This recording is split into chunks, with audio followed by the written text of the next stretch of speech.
Chapter 10. Riley pushes the knife closer to Brooklyn's throat. I try not to think about how easily she could rip it open. She'll draw blood if either of them moves. I can practically feel the hate radiating off Riley's skin. Maybe she does want to help Brooklyn, but that's not all she wants. She wants her to pay. Wait! The word flies from my mouth before I can think about what I'm doing. Silence follows, and now they're all looking at me, expecting an explanation. I clear my throat and take a hesitant step toward Riley. Let me try.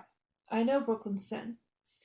Maybe I can get her to admit it without hurting her. Riley considers me with an icy expression, almost as if she can see past my skin and bones to all the parts I want to keep hidden from her. Then, as though she's flipped a switch, her face lights up. Of course.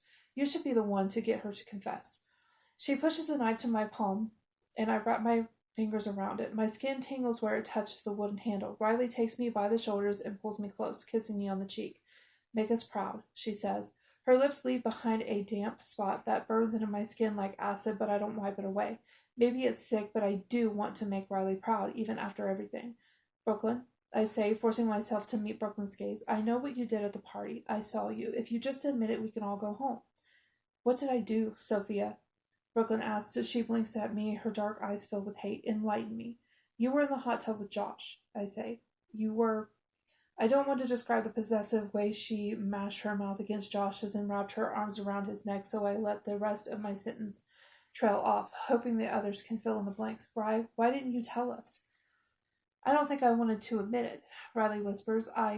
Wait, Brooklyn interrupts. You think I screwed your boyfriend? She pulls her battered leg closer to her body, and her boots scrape against the floor.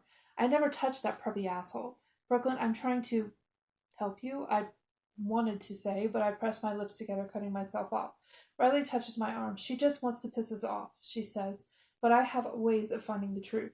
She pulls a cell phone out of her back pocket. It's covered in duct tape, and someone drew a tiny picture of a kitten with vampire teeth on the back in thick black Sharpie. What are you doing with my phone?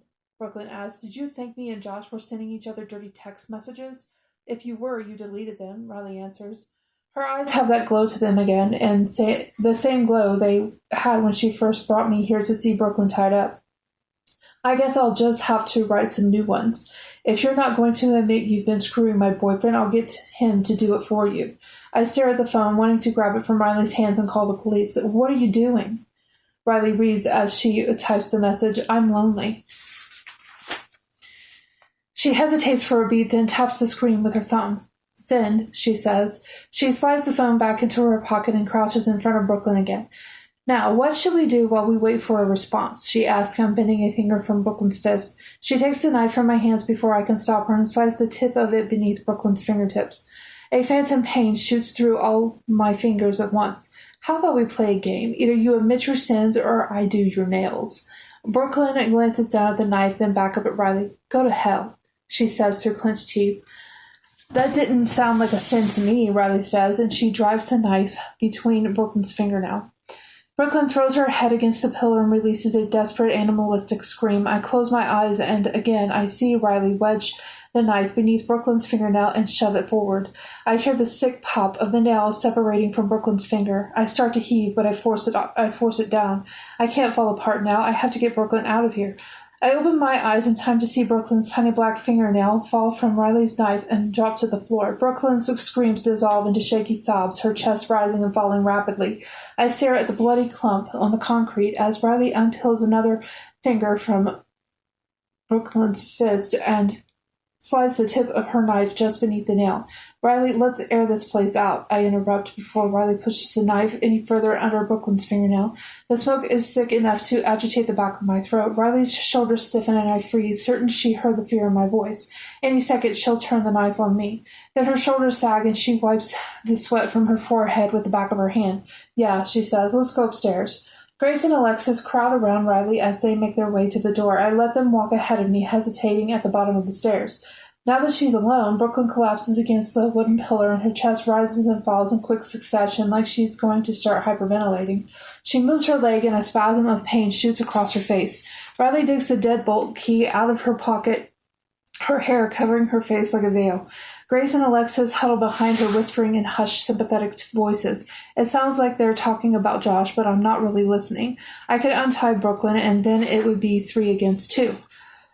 Brooklyn's hurt, but we might still be able to get past them. I step back from the stairs, rolling my foot from the ball to the heels so the soles of my sneakers don't squeak against the floor. Alexis pats Riley on the shoulder. It's better this way, she says. I try to breathe normally, but every time I inhale, my mouth fills with smoke and I have to struggle not to cough. At least now you know what kind of guy he is. I duck around the concrete wall and race across the basement to kneel next to Brooklyn. She stares straight ahead like she can't see me. What are you doing? She hisses, her voice barely a whisper. I grab the rope, binding her to the pillar, and try to pull the knot apart with my fingers. I'm getting you out of here. I say the words directly into her ear so they don't echo across the basement. Riley's ruthless. If she catches you, she'll tie you up too, Brooklyn whispers. The rope slip in my fingers. Shaking now, I search the basement for something I can use to help pull them apart.